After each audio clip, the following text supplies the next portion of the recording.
Efesios 4:3. Pueden buscar la palabra del Señor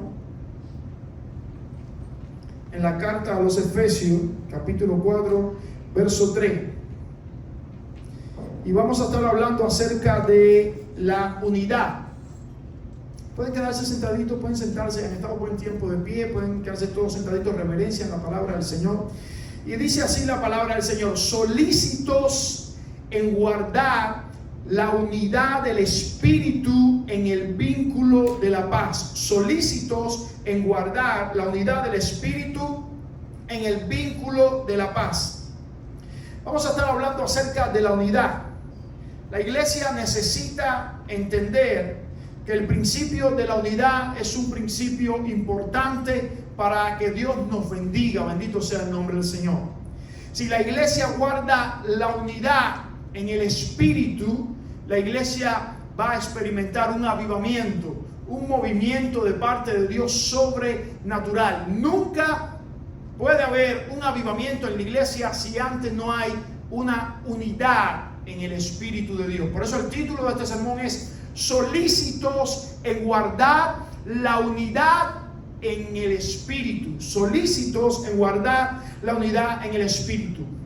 Le comienzo esta meditación con una ilustración.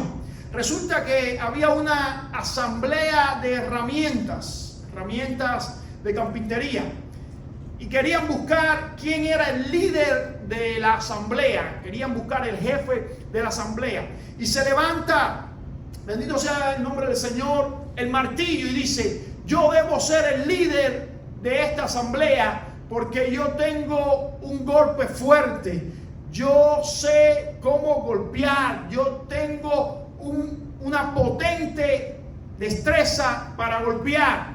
Y se levanta el serrucho y le dice: no, es verdad, tú tienes fuerza para golpear, pero eres muy cabezón y muchas veces deformas las cosas porque eres cabezón, y al golpear das donde no es y acabas con todo. Yo soy el que debo, dice el serrucho, dirigir esta asamblea porque yo sé cortar las cosas por lo sano, yo sé cortar por donde debo cortar, yo sé hacer las cosas, yo soy el que debo ser el jefe. Y se levanta el destornillador y le dice: sí, pero hay veces te confundes, y cuando se te corre el corte echas a perder las partes, y esa parte que cortas mal ya no sirve más. Sin embargo, yo, dice el destornillador, tengo la virtud de unir las piezas. Yo puedo trabajar en la unidad. Pero se levanta la lija y dice: pero muchas veces no te das cuenta y das vueltas en el mismo lugar y no llegas a ninguna parte. Sin embargo, yo sé trabajar en el acabado, sé trabajar en el final. Yo pulo las piezas y las piezas se ven más bonitas cuando yo trabajo. Y todos se levantan contra la lija y le dicen: sí, pero muchas veces eres demasiado áspera en el trato con las piezas, en el trato con los demás. En lo que estaba la discusión de las herramientas, llega el carpintero, toma el serrucho, corta las partes, toma el destornillador, une las piezas, luego con el martillo le pone el fondo y con la lija le da un buen acabado, y al final el resultado fue un mueble hermoso de madera. La enseñanza es que en los tiempos de Jesús, como en los tiempos contemporáneos, los discípulos de Cristo están fajados y en una batalla campal por tratar de ser el líder, por tratar de ser la persona protagónica. En el tiempo de Jesús, los hermanos Juan, Jacobo, siempre estaban discutiendo, diciendo: Señor, danos un lugar de privilegio. La madre intercediendo por ellos. Cuando lleguen al cielo, que ellos tengan un lugar de privilegio. Siempre se veía entre los discípulos quién es el mayor en el reino de los cielos. Ellos querían buscar una posición, querían buscar liderazgo. Hoy vemos también que la iglesia, el testimonio de la iglesia en muchas ocasiones se ha deteriorado porque pastores, ministros, gentes que quieren ser los protagonistas en el reino de Dios están dañando la unidad espiritual de la iglesia. Pero debemos entender que, como en esta sencilla ilustración de las herramientas, el protagonista El líder es el carpintero, y en nuestra asamblea el líder es Jesús. El que una vez fue carpintero se convirtió en el líder espiritual de la iglesia, la cabeza de la iglesia, y nosotros somos simple herramienta para extender el reino de Dios a todas las partes del mundo. Ninguno de nosotros somos protagonistas, ninguno de nosotros somos más. Nosotros somos simples fichas, simples piezas en las manos del carpintero, para así poder extender el reino de Dios a todas las partes del mundo. Pablo, hablándole a Efesios, a la iglesia de Éfeso, menciona 4 evidencias claras de una iglesia que camina en unidad en el Espíritu. Si queremos ver la manifestación de Dios, si queremos ver la gloria de Dios en medio nuestro, debemos entender que la unidad es clave para que la gloria de Dios descienda. Lo más importante no es definir nuestra jerarquía personal, sino conservar nuestra unidad de equipo, funcionar como equipo. La iglesia tiene la expectativa de un poderoso avivamiento de parte de Dios. Sin embargo, hay una condición para que ese avivamiento suceda. Y la condición es que tengamos una verdadera unidad en el Espíritu, que cada uno podamos complementarnos los unos a los otros, entender que no hay uno mejor que otro, que no hay uno que tenga una actividad mejor que otro. No, entender que somos un equipo y que como equipo podemos caminar hacia el propósito de Dios y disfrutar de la bendición de Dios.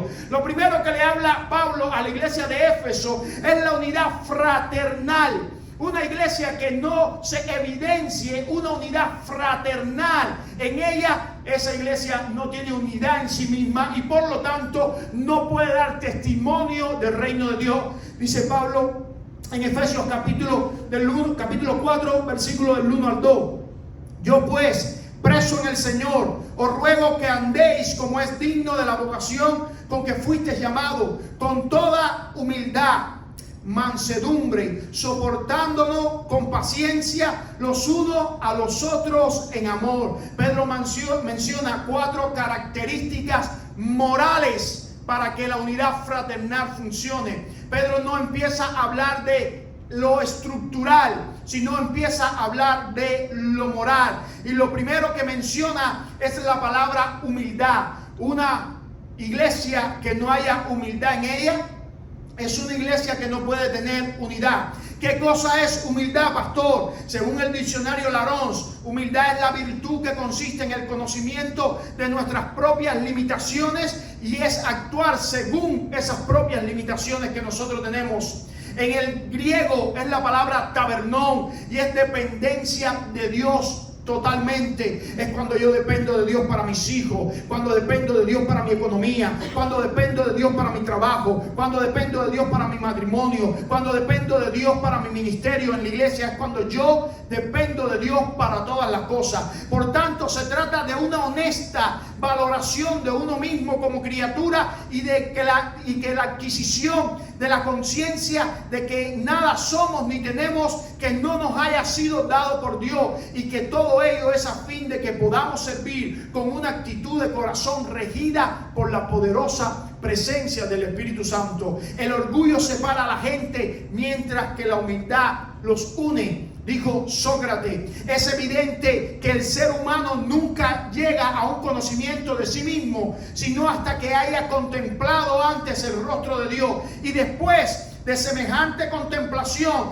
descienda para contemplarse a sí mismo. Dijo Juan Calvino, un gran teólogo. La humildad es valorarnos a la luz de la santidad de Dios y nuestra pecaminosidad. Dijo C.J. Mahaney. Bendito sea el nombre del Señor. La segunda cualidad que da Jesús, o Pablo, es mansedumbre. Y es la palabra praos en griego, praos o pris. Esta palabra se usa para amansar o a domar una bestia salvaje.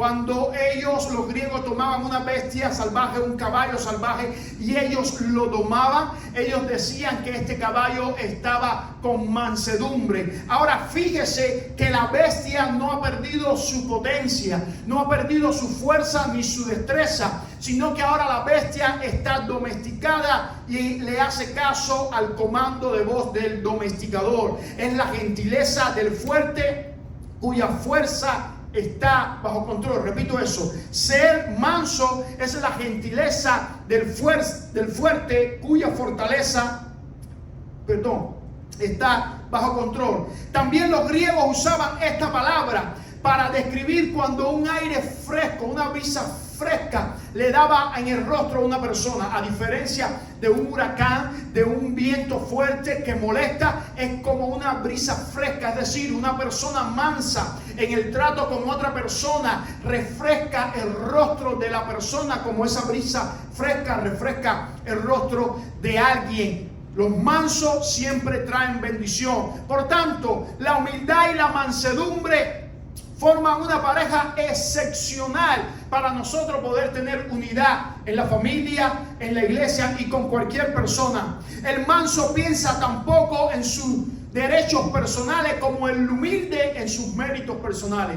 El manso piensa tan poco en sus derechos personales como el humilde en sus méritos personales. Cuando Jesús tuvo que escoger dos características morales para decirnos que fuéramos como Él, en Mateo capítulo 11, verso 29, ¿qué dijo? Aprended de mí, que soy manso y humilde de corazón, y hallaréis descanso para vuestras almas. Usted quiere tener descanso para su alma, quiere tener paz en su espíritu, paz, alivio en su matrimonio, en su casa, en su hogar. Aprenda la destreza o la actitud de una persona humilde y de una persona mansa. Bendito sea el nombre del Señor.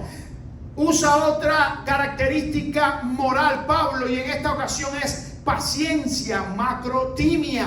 Significa soportar por mucho tiempo a una gente provocativa. Pablo dice, para que haya unidad es necesario que tengamos paciencia.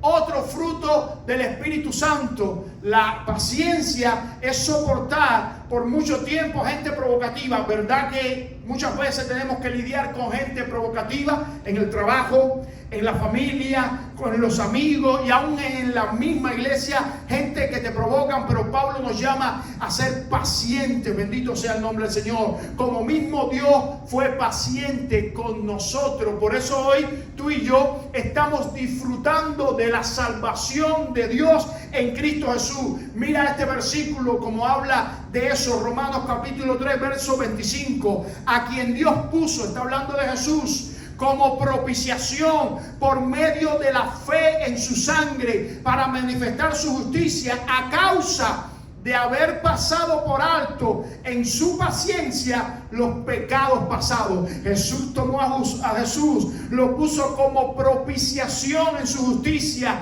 para que tú y yo tuviésemos un lapsus de tiempo donde la ira de Dios no se manifestase sobre nosotros, y Él, a causa de su paciencia, hizo eso para borrar los pecados pasados que tú y yo habíamos tenido. Bendito sea el nombre del Señor. Por eso Pablo dice, debemos ser pacientes también. Y lo último que menciona es el amor. El amor, la palabra en griego ágape, procurar y buscar constructivamente el bienestar del prójimo. Esa palabra amor, ágape, no está hablando de sentimiento, está hablando de decisión. Yo debo decidir amar a mi prójimo y yo voy a provocar el bienestar de mi prójimo. Mira, hermano, amar no es un sentimiento, no es una emoción. Amar es cuando usted provoca que la otra persona se sienta bien. Bendito sea el nombre del Señor. Cuando usted provoca el bienestar de esa otra persona. La unidad se conserva cuando tomamos la decisión radical en nuestro corazón, ya que amar, más que una emoción, es una decisión. Si alguno dice yo amo a Dios y aborrece a su hermano, es mentiroso. Pues el que ama a su hermano, a quien ha visto, el que no ama a su hermano, a quien no ha visto cómo puede amar a Dios, a quien no ha visto. Y nosotros tenemos este mandamiento de Él: el que ama a Dios, ame también a su hermano. Mire cómo Pablo en otra carta a los Colosenses reúne todas estas 4 actitudes: humildad, mansedumbre, paciencia y amor, para exhortarles a la unidad. Vestidos pues como escogidos de Dios, santos, amados, de entrañable misericordia, benignidad, humildad y mansedumbre, de paciencia, soportando unos a otros y perdonando unos a otros, si alguno tuviere queja contra otro, de la manera que Cristo os perdonó, así también hacedlo vosotros. Y sobre todas las cosas, vestidos de amor, que es el vínculo perfecto, y la paz de Dios gobierne en vuestros corazones, a la que asimismo fuisteis llamados en un solo cuerpo, unidad, y sed agradecidos en todo. Ahí está Pablo diciéndonos: para que haya unidad en la iglesia de Cristo, debe de haber unidad fraternal. Tenemos que estar unidos fraternalmente. Condiciones morales, características morales. Debe de haber humildad, debe de haber mansedumbre, debe de haber paciencia y debe de haber, ¿qué más? Amor. Bendito sea el nombre del Señor. Si no hay humildad, mansedumbre, paciencia y amor, no puede haber humildad en la iglesia. Ahora fíjense que esas 4 características son fruto del Espíritu Santo de Dios. Quien derrama eso en nuestras vidas es el Espíritu Santo de Dios. No nace como una intención de querer en nosotros mismos, en nuestro propio esfuerzo, sino que es fruto del Espíritu Santo de Dios. Pablo dice: para que haya unidad, debe de haber también una unidad doctrinal visible. Habla de lo moral, ahora viene a lo teológico. Si no tenemos unidad doctrinal, si no creemos en una misma cosa, entonces no podemos estar unidos. Dice el versículo del 3 al 6: solícitos en guardar la unidad del Espíritu en el vínculo de la paz. Un cuerpo, un espíritu, como fuiste también llamados a una misma esperanza de vuestra vocación, un Señor, una fe, un bautismo, un Dios y Padre de todos, el cual es sobre todo y para todos y en todo. Ahora Pablo toma las doctrinas básicas de la iglesia y le dice a los cristianos en Éfeso: si ustedes no creen en estas mismas doctrinas de una misma manera, ustedes nunca van a poder tener unidad entre ustedes. Mire que no coge doctrinas secundarias, doctrinas pequeñas, sino las doctrinas básicas. 7 doctrinas básicas menciona Pablo en esta carta. Número 1, un Dios. ¿Cuál es el Dios? El Padre de nuestro Señor Jesucristo. Un Señor. ¿Cuál es el Señor? Nuestro Señor Jesucristo, el cual ha sido dado y entregado, sacrificado en propiciación por cada uno de nosotros. Un Espíritu. ¿Cuál es el Espíritu? La tercera persona de la Trinidad, el Consolador, el Santo Espíritu de Dios. Una fe. ¿Cuál es la fe? En la palabra de Dios, en la poderosa palabra de Dios, en la reveladora palabra de Dios. Un cuerpo. ¿Cuál es el cuerpo? Ustedes. La iglesia es el cuerpo de Cristo. Un bautismo. ¿Cuál es el bautismo? La inmersión que hacemos después de haber creído en el Señor Jesucristo, como testimonio a todo el mundo de que hay una nueva criatura en nosotros, un testimonio público. Así que todo aquel que se ha bautizado ha cumplido con esta doctrina, y el que no lo ha hecho debe cumplir. Y una esperanza en que nuestro Señor Jesucristo retornará por su iglesia, volverá por su iglesia. Bendito sea el nombre del Señor. Y tanto muertos como vivos nos reuniremos con Él en los aires para estar para siempre con nuestro Señor, e iremos de una vez y para siempre hacia las moradas celestiales y viviremos eternamente con nuestro Señor Jesucristo en la Nueva Jerusalén, una ciudad especial que Él nos está preparando para que vivamos sin lágrimas, sin llanto, sin dolor, sin enfermedad, sin término de vida. Viviremos eternamente para siempre con Él, adorándole y sirviéndole por toda la eternidad. En esas doctrinas la iglesia tiene que creer. En esas 7 doctrinas fundamentales tiene que creer. No en si se celebra la Navidad o no. No debe haber pleito en eso. No en si Dios viene antes o después. No en cosas que no sean importantes, sino debemos prestar atención a estas 7 doctrinas fundamentales y creer todo. Miren que todas las doctrinas tienen una enseñanza en sí mismo y hablan de un o una, hablando que hay unidad en ella en sí mismo. Un Dios, un Señor, un Espíritu, un bautismo, un cuerpo, una fe y una esperanza. Bendito sea el Señor. Siempre se menciona un o una hablando acerca de la unidad. Dice Gálatas 1 del 6 al 9, estoy maravillado de que tan pronto os haya alejado del que os llamó por la gracia de Cristo para seguir un evangelio diferente. No que haya otro, sino que hay algunos que os perturban y quieren pervertir el evangelio de Cristo. Mas si aún nosotros o un ángel del cielo os anunciare otro evangelio diferente del que hemos anunciado, sea que anatema, como antes hemos dicho, también ahora lo repito, si alguno predica diferente evangelio del que habéis recibido, sea anatema. No hay otro evangelio, es el evangelio que contiene la palabra del Señor, es el evangelio antiguo, es la senda antigua, es lo que hemos escuchado al principio. Todo lo que se levante, que esté contrario a la palabra de Dios y a estas 7 doctrinas básicas, dice Pablo, aunque sea un ángel que te lo revele, sea anatema, sea despreciable delante de Dios. Pablo da una tercera evidencia de esa unidad, y ahora es la unidad ministerial. No se pierda, hablamos primero de la unidad fraternal, hablamos de la unidad doctrinal, la teología. Ahora viene la unidad ministerial. Efesios 4 del 7 al 12, pero a cada uno de nosotros fue dada la gracia conforme a la medida del don de Cristo, por lo cual dice, subiendo a lo alto, llevó cautiva la cautividad y dio dones a los hombres. Ojo con esto, dio dones a los hombres.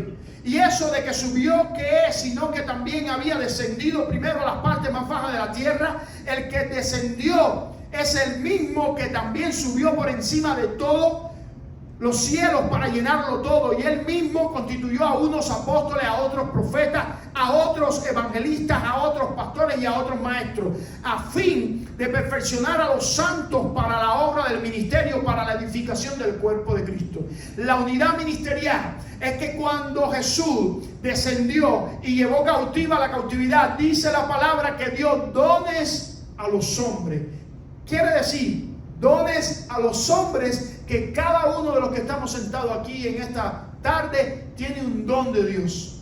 Un don de Dios para ponerlo en práctica. Un don de Dios para ponerlo a trabajar. Un don de Dios para contribuir con la extensión de la iglesia. Un don de Dios para ejercitarlo. Bendito sea el nombre del Señor. La iglesia tiene la misión vigente y urgente de cumplir la gran comisión en la tierra y necesita poner su don a producir. Pablo cita el Salmo 68, 18 para decir que Dios nos ha dado dones a todos los hombres. Dice acá que hay en toda la Biblia, aunque Pablo menciona los dones de liderazgo solamente, hay 21 dones, y yo quiero decírselo y quiero mencionárselo para que usted pueda ver toda la gama de dones que hay en la Biblia. Están los dones del liderazgo. Estos dones son maestros, profetas, evangelistas, pastores y apóstoles. Están los dones de revelación. Estos dones son palabras de ciencia, palabras de sabiduría, discernimiento de espíritu. Están los dones de operación, fe, sanidad y milagro. Están los dones de expresión, profecías, lenguas e interpretación de lengua. Y están los dones de servicio, ayuda, administración, exhortación, enseñanza, generosidad y hacer misericordia. Hay una gama de 21 dones que usted tiene uno o varios dones dentro de esa gama de dones. Ahora, ¿qué es lo que usted debe de hacer? Usted debe descubrir cuál es el don de usted para poder ponerlo para la extensión del reino de Dios. Necesitamos entender cuál es nuestro don. Pastor, ¿cómo lo descubro? Con lo que usted se sienta identificado y con lo que otras personas puedan testificar en usted que lo hace bien. Porque a lo mejor yo me siento identificado con tocar el piano o con cantar, pero cuando lo hago otras personas no le edifica, porque yo no lo hago bien. Me gusta, pero no lo hago bien. Cuando usted logra encontrar que usted se siente bien haciendo algo y que otras personas le testifican que usted lo puede hacer bien, ese es el don de usted. Número 2, cuando yo encuentro mi don, yo debo equiparme en el don. Debo de aprender en el don. Debo desarrollar mi don. Debo de recibir lecciones. Cómo yo puedo explotar. Cómo yo puedo extender. Cómo yo puedo poner en obra mi don. Y por último, ponerlo en acción. Ponerme a servir en alguna arista del ministerio. Ponerme a servir de alguna manera dentro de la iglesia para que el reino de Dios pueda ser extendido. Primera de Pedro 4:11 dice: si alguno habla, hable conforme a las palabras de Dios. Si alguno ministra, ministre conforme al poder que Dios da, para que en todo sea Dios glorificado por Jesucristo, a quien pertenece la gloria y el imperio por los siglos de los siglos. Mire que los dones no son para exaltación personal. Los dones no son para que otros digan qué lindo predica, qué lindo canta, qué lindo danza, qué lindo sirve, qué lindo enseña, qué lindo recita poesía. No. Dice aquí, para que en todo Dios sea glorificado. ¿Quién es el que es glorificado? ¿Yo? No, quien tiene que ser glorificado es Dios. Toda la gloria se la debe llevar siempre nuestro Señor Jesucristo. Los diferentes ministerios en el cuerpo de Cristo no deben competir, sino complementarse unos a otros para la extensión del reino de Dios. Por último, hemos visto unidad fraternal, unidad doctrinal, unidad ministerial, y por último no puede faltar la unidad espiritual, la unidad que viene del Espíritu, la unidad que forma el Espíritu, verso del 3 al 16, hasta que todos lleguemos a la unidad de la fe, del conocimiento del Hijo de Dios, a un varón perfecto, a la medida de la estatura de la plenitud de Cristo, para que ya no seamos niños fluctuantes llevados por donde quiera de todo viento de doctrina, por estratagemas de hombre que para engañar emplean con astucia las artimañas del error, sino que siguiendo la verdad en amor, crezcamos en todo aquel que es la cabeza, esto es en Cristo, de quien todo el cuerpo, bien concertado y unido entre sí por las coyunturas que se ayudan mutuamente, según la actividad propia de cada miembro, recibe su crecimiento para ir edificándose en amor. Bendito sea el nombre del Señor. Pablo describe la unidad de la iglesia como una unidad espiritual.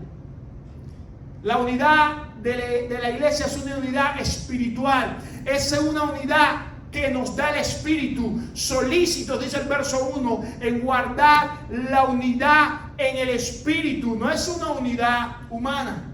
No es algo que tú y yo podemos crear. No es algo que tú y yo podemos fomentar porque nos llevamos bien unos con otros, porque nos hemos conversado unos con otros, o nos sentimos bien unos con otros, o nos atraemos unos a otros. Esa unidad no sirve. Eso es una unidad humana. La unidad de la iglesia es una unidad espiritual. Es una unidad que crea el Espíritu, solícitos en guardar la unidad en el Espíritu. ¿Quién crea esa unidad? La crea el Espíritu Santo de Dios, que ha regenerado tu vida por medio del sacrificio de Jesús, y ha regenerado mi vida por medio del sacrificio de Jesús. Y para que tú y yo nos llevemos como iglesia, derrama la humildad, derrama la mansedumbre, derrama la paciencia, derrama el amor, derrama el perdón, para que tú y yo podamos compenetrarnos unos a otros y nos podamos perdonar los unos a otros. Porque déjeme decirle algo, amado hermano, la iglesia, los miembros de la iglesia entre sí se tienen que perdonar unos a otros. Se tienen que reconciliar unos a otros, porque Jesús vino a reconciliar al mundo, y Él dijo: y les he dado la palabra de la reconciliación, para que puedan caminar como iglesia unida de Cristo. Sin embargo, el mandato es a nosotros, solícitos en guardar la unidad del Espíritu. La unidad la crea el Espíritu, pero quien tiene el mandato de mostrar la unidad somos nosotros. Y ahora, pastor, ¿cómo usted nos explica eso? Sí, quien ha creado la unidad es el Espíritu que ha transformado nuestras vidas para que estemos unidos, pero nos ha mandado a que seamos solícitos en guardar esa unidad. ¿Qué quiere decir esa frase? Que tú y yo tenemos que hacer visible al mundo la unidad que el Espíritu ha creado en nosotros. Tú y yo tenemos que hacer visible al mundo nuestra humildad. Tenemos que hacer visible al mundo nuestra mansedumbre. Tenemos que hacer visible al mundo nuestra paciencia. Tenemos que hacer visible al mundo nuestro amor. Tenemos que hacer visible al mundo nuestro perdón. Tenemos que hacer visible al mundo de la manera que nos tratamos los unos a los otros. La más grande evidencia de la genuina unidad en la iglesia es su unidad espiritual. La unidad espiritual de la iglesia es tanto un llamado personal como un llamado corporativo. Ahora, ¿a qué nos ha llamado el Señor?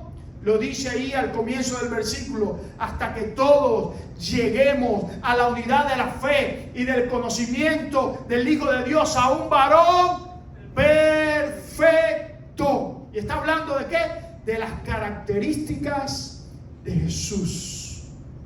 Tú y yo necesitamos transformarnos a la imagen de Jesús, tanto personalmente como corporativamente. Porque cuando el mundo nos vea, entonces va a ver en nosotros los atributos de Jesús. Nosotros somos los sacerdotes de Dios. ¿Qué quiere decir sacerdotes? Los que les ministramos al mundo las características de Dios. Nosotros somos los embajadores de Dios. ¿Qué quiere decir embajadores? Los que representamos a Dios en la tierra. Nosotros somos la luz del mundo. ¿Qué quiere decir que somos la luz del mundo? Que aquella gente que están afuera están en tinieblas y nosotros le tenemos que alumbrar. Nosotros somos la sal del mundo. ¿Qué quiere decir que somos la sal del mundo? Que somos quien preservamos un mundo que está putrefactado en sus pecados. Que somos los que le damos sabor a un mundo que está desabrido porque no conoce a Dios. Que somos, bendito sea el nombre del Señor, los que marcamos la diferencia. Por eso nosotros somos la sal del mundo. Ahora, dice acá, la unidad espiritual de la iglesia no es nada más que la manifestación visible del carácter de Cristo en el grupo de creyentes, lo cual manifiesta la gloria de Dios y trae salvación a los hombres. La gloria que me diste, dijo Jesús, yo les he dado para que sean uno como nosotros somos uno, yo en ellos y tú en mí, para que sean perfectos en unidad, para que el mundo conozca que tú me enviaste. De la manera que el mundo puede conocer que Dios envió a Jesús, es que tú y yo seamos uno, perfecto en unidad, como el Padre en Jesús y Jesús en el Padre. Para que ya no seamos niños fluctuantes, dijo Pablo, llevados por donde quiera de todo viento de doctrina. Cuando a ti te arrastran las doctrinas de creencia, es porque tú no tienes una buena unidad en tu iglesia.